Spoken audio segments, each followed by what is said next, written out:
Hello there. Welcome back to Loop here. I'm just going to talk about at the moment, at the current stage of where I am, which is sort of mid game at the moment still, about the supplies that I'm using.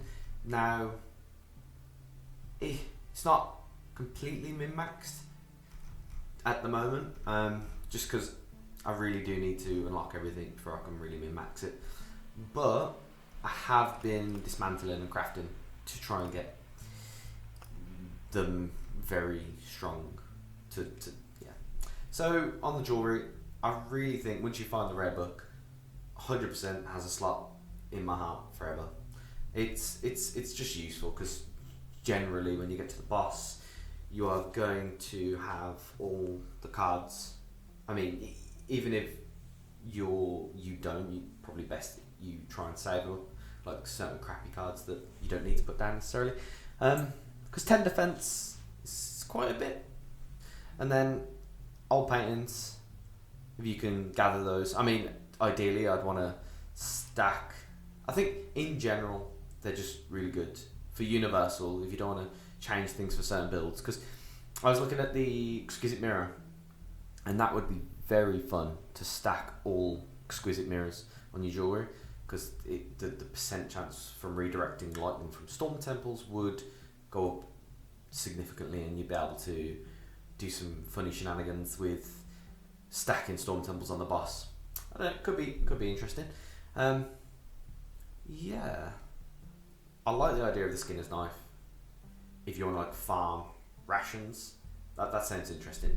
But I think farming runs will be really nice on chapter 4, because there's no resource limit. So if you get to a certain point, maybe with Thief where you hit critical mass, you could do farming runs with it. Yeah. Okay, the food wise, it's quite funny. Fitting cheese, top rated food. I think every other food I've had I've just gotten rid of. Apart from the mixed nuts, I want to keep those as much as possible, because I feel like there's a really cool build you could do with warriors and defense, because once you get the ability that gives you 20% of the defense goes into attack damage, and then if you fully stack mixed nuts, okay, and then you wouldn't need to worry about the mountain HP at all, because I don't think the warrior, apart from the armor, can gain max HP. I suppose you could always put ancestral tombs where you don't gain max HP, but then you get a res. But yeah, I'm far off getting any of this. It's just a little recap of what I've got, and then magnifying glass at the moment is the only thing I'm going to use for tools. If I get them, I'll just swap out some cheese or nuts, or these cabinets, the wardrobes, to have as many of those as possible.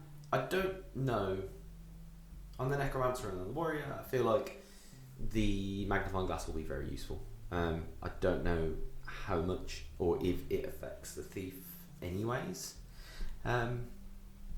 Okay, alchemy shelf. It would be interesting to stack them completely. I feel like it would make all of the bosses really easy to stack them completely. Because say if you've leveled your apothecary up, and I mean, it's not even that difficult to level up, and that's already level 4.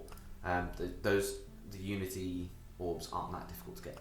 If you do a few farming runs, or if you use alchemy to acquire them, but they are quite expensive alchemy ingredients. I think that's the hardest resource to get, apart from whatever this is. Oh, there's probably more anyways. So,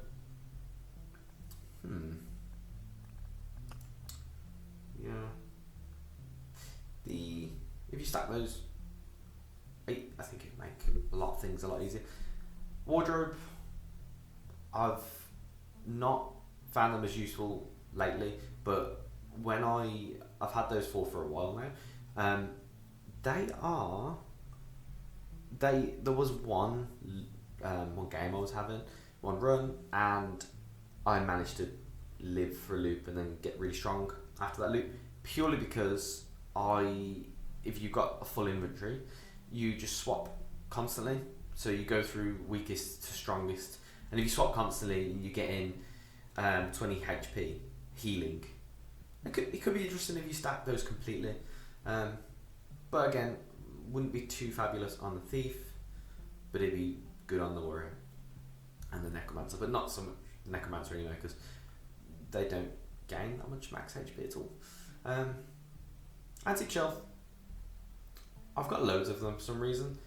I think they're interesting, especially when you've got certain builds where you get like wood really quick, because if you have any forests, you'll get so much wood stacked up super quick. And if you're on like one of the later ones where you can have 30 or 40 stacks,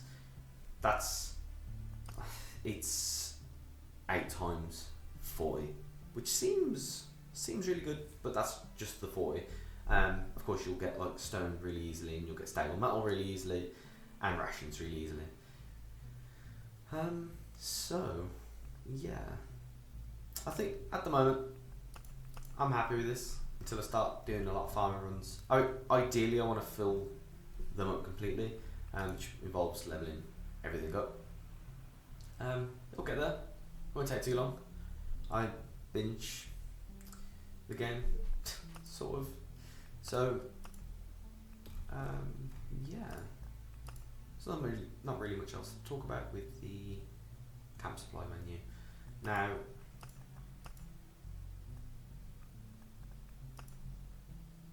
yeah, that's it. I'll leave it there. Actually, I might as well just update on a few other things. I think at the moment the watchtowers are kind of important to level up, just because if you get them all to level 6, their range is 4 tiles, which seems very good because you'll be able to destroy most runs. And then of course war camp just straight up increases strength. So yeah, that's like probably really hard scaling. And yeah, another note, I'm getting a bit closer to full completion. When I say full completion, I don't mean like finding each item. With these books, the Book of Memories, you can unlock lore for each item, which is interesting. That's a lot of detail. I love that they've put that much detail into it. It's considering how many logs there are, and there's lore for each thing, and articles for each thing, and each enemy has got 3 different bits of lore, 3 different quotes. It's great. Well, most of them have 3. And once I have completed all of these, what you can do with the Book of Memories after is just decompose them, because you get a ton of these on every run, because you get them from cemeteries, you get them from random drops, treasuries. You also get them every time a card gets discarded. You get one of those. Well, you get the lesser ingredient, but yeah, I think later in the game, once I've got all the logs, decomposing those will be the main source of hydrogen, which will be useful. But yeah, that's that. And yeah, thank you for watching. Leave any comments, because suggestions about anything, I'd love to hear it. Cheers.